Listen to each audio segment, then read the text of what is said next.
Ordinarily, when we talk about this history, we talk about the emergence of, what historians call the crisis of the British Empire, the political crisis that ultimately led to the collapse of the British Empire in North America and the creation of an independent nation, the United States, that hadn't existed before.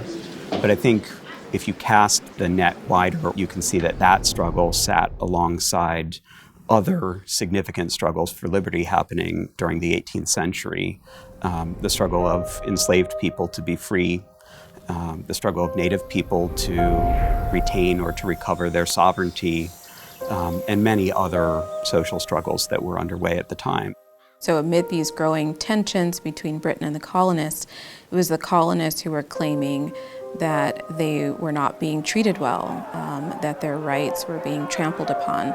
I think in reality, though some of those colonists failed to see that they were trampling upon the rights of enslaved African Americans and indigenous people. The revolution has this rhetoric about all men being created equal. We want to govern ourselves. Almost immediately, the question is raised, who is included in that? Because we know women didn't vote. And we know for the most part, African Americans were enslaved. Native people didn't vote. However, they start with this rhetoric, and very quickly, those who are not perhaps thought of as being part of this use it.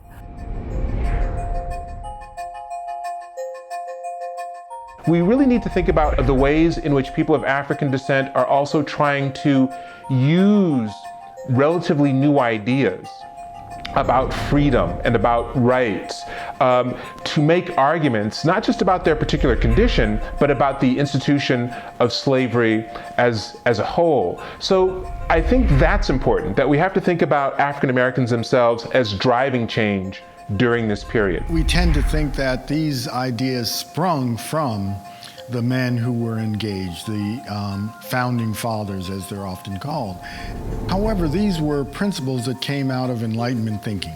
There are several petitions by enslaved people into the Massachusetts governor, into the legislature in 1772, 73, 74, which predate the Declaration, which basically say the same things. They talk about the rights of man, God-given rights, and one says our God-given rights which we did not give up. They remind the assembly. They say we expect great things from men who have made such a stake on human liberty.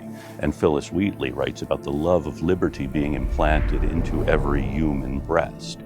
In 1778, the Massachusetts legislature proposed a constitution, and the people rejected it. The main reason was they wanted the Constitution to do something about the institution of slavery. And the next Massachusetts Constitution, which was written in 1780, begins by saying that all men are born free and equal and have certain natural, essential, and inalienable rights. And among these are the right to their own labor, their own property, and so on. And it's under that language that an African American in Worcester County named Quock Walker brings a suit saying that his owner, Mr. Jennison, cannot demand his wages because Quock Walker, under the Massachusetts Constitution, should be free. The judge instructs the jury that the Massachusetts Constitution says all men are born free and equal. Therefore, under the Massachusetts Constitution, Quock Walker cannot be held in slavery. So slavery ends in Massachusetts. And so this is a very complicated thing, that on the one hand, the revolution allows a space for African Americans and Africans to demand these freedoms that they hadn't previously held in society. But at the same time, I think one of the things driving solidarity amongst whites during the revolution is, in fact, a fear of rebellion on the part of the enslaved or indigenous populations.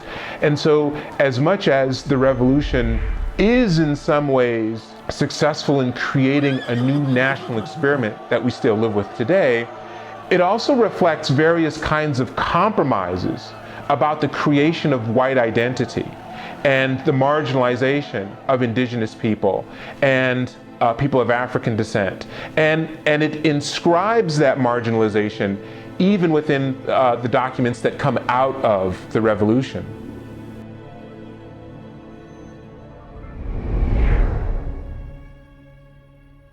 I think of the women's experience of Enlightenment ideals as they flow through the colonies as being one circle in a number of concentric circles that the revolution is as a war of colonial liberation, as a war of ideas.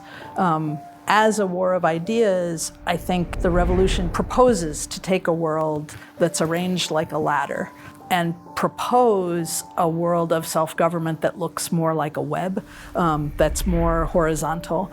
And this does open space for women to think in new ways and speak in new ways, even publish in new ways about what these ideals of liberty mean for the condition of the fairer sex.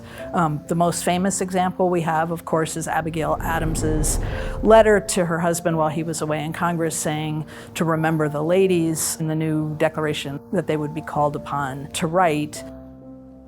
You know, I think the revolution, its pamphlets, its documents offer a new language to imagine a social order that is flatter. And the combination of those ideals and the experience of flowing into new roles in the home, in the shop, in the farm, following the army, I think is powerfully catalytic for women's rights thinking, not just in the new United States, but in England, in France, all of the places where the ideas of American liberty catch fire.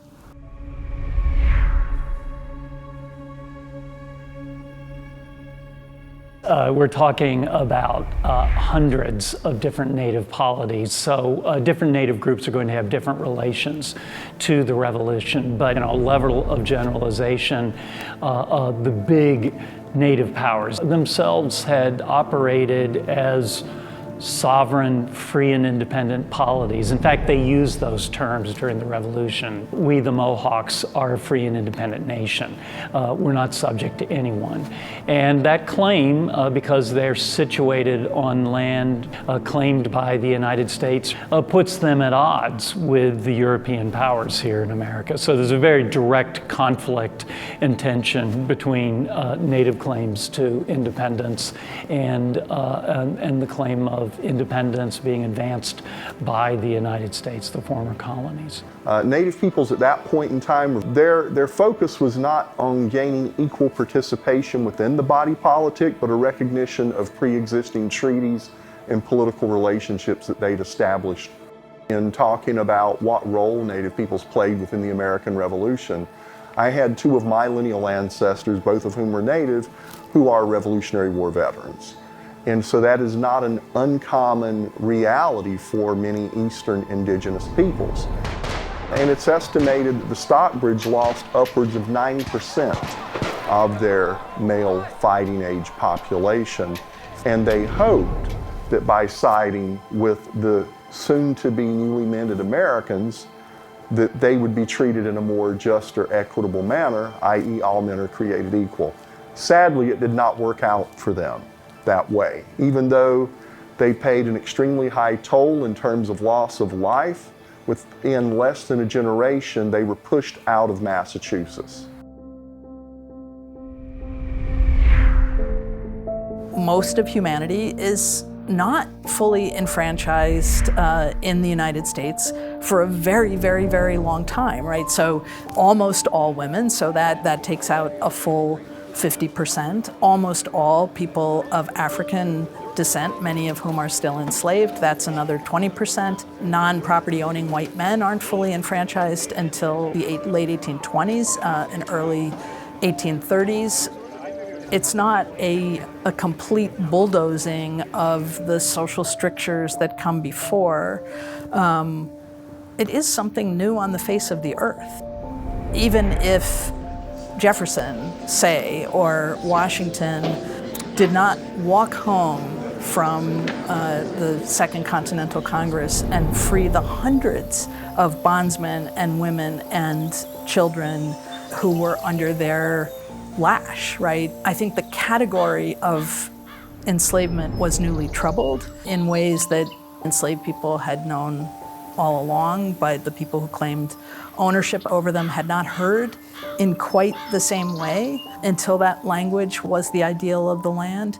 So as imperfect and as partial as the immediate accomplishment was, I think it's a slow-growing seed that gets harvested again and again by people who are willing to fight for the fruit.